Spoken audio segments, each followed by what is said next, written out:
Hello and welcome to West Country Wanderings. Something a little bit different today. I thought it's a very hot day.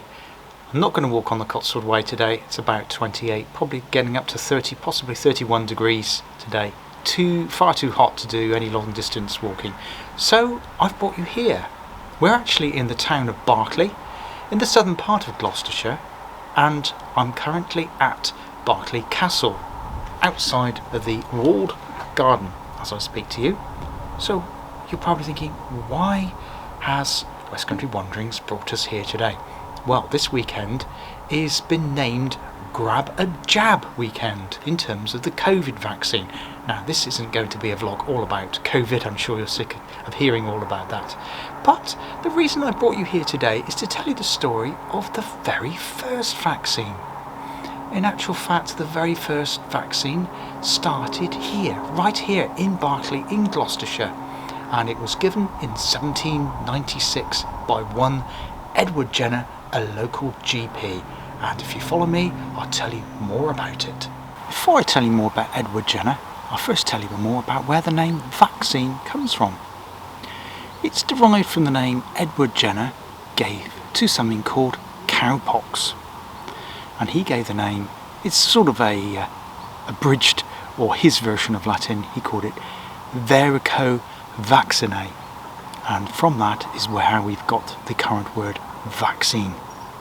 And because he gave the world's first vaccine right here in Berkeley, that's how the name vaccine originated. What's cowpox got to do with modern day vaccines? I'll tell you some more.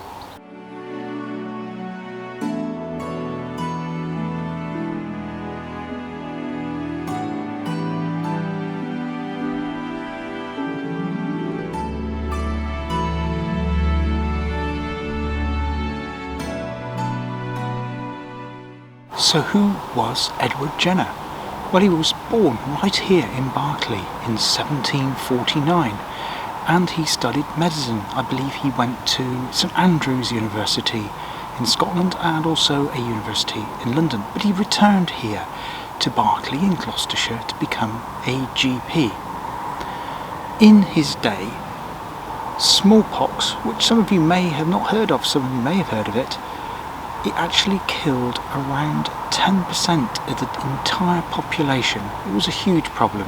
In fact, in some of the inner cities, it was as high as 20% because the people were living closer together, more in contact, and they were spreading the virus.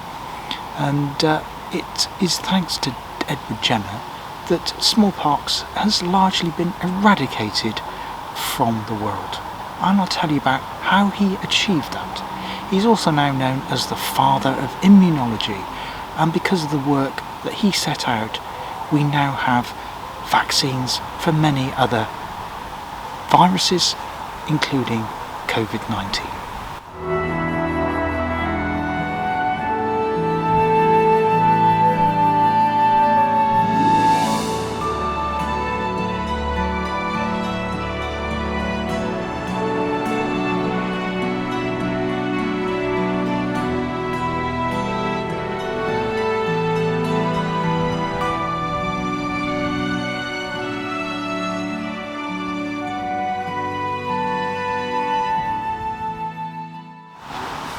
Edward Jenner being born in 1749, he was born in the vicarage here in Berkeley, and his father was a vicar.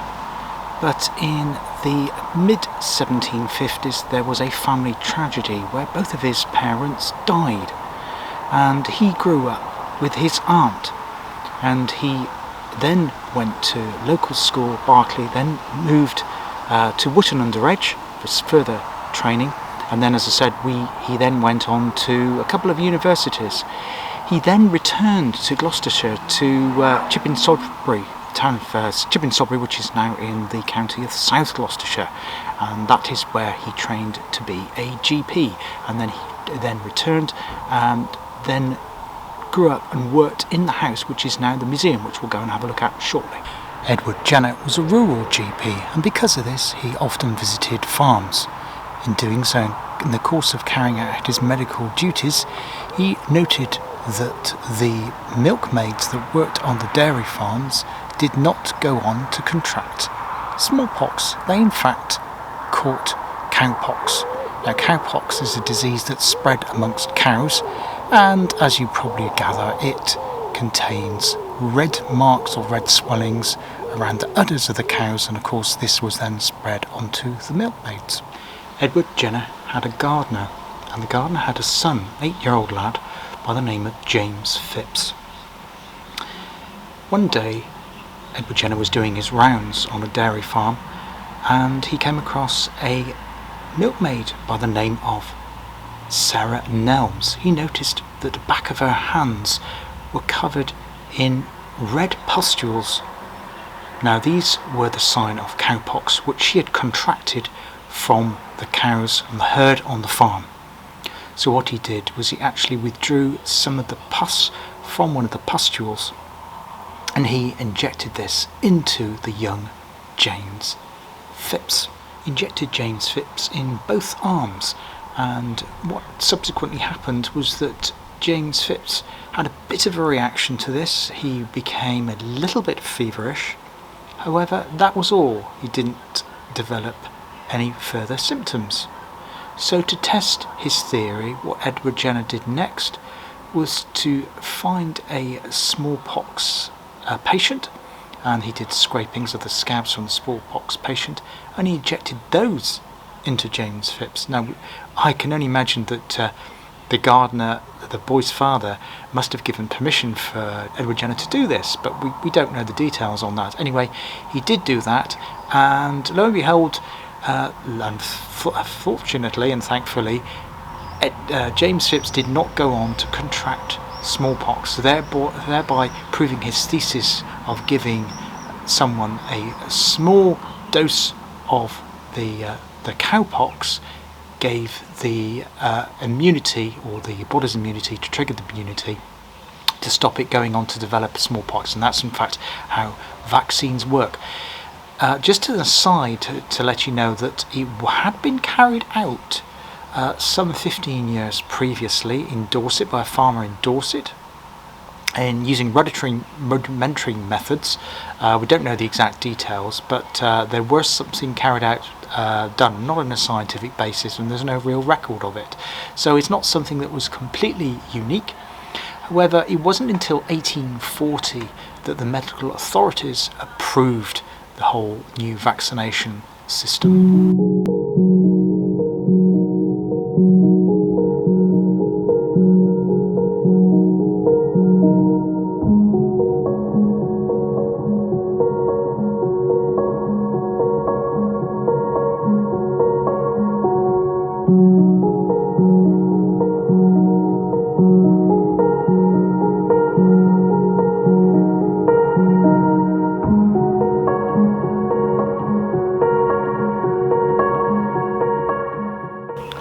Predictably, given the nature of the human race, Edward Jenner, after he devised his vaccine process, received a huge backlash, particularly from the local community. There were accusations of witchcraft, and a lot of people shunned the vaccination process. Now, doesn't that sound very, very familiar?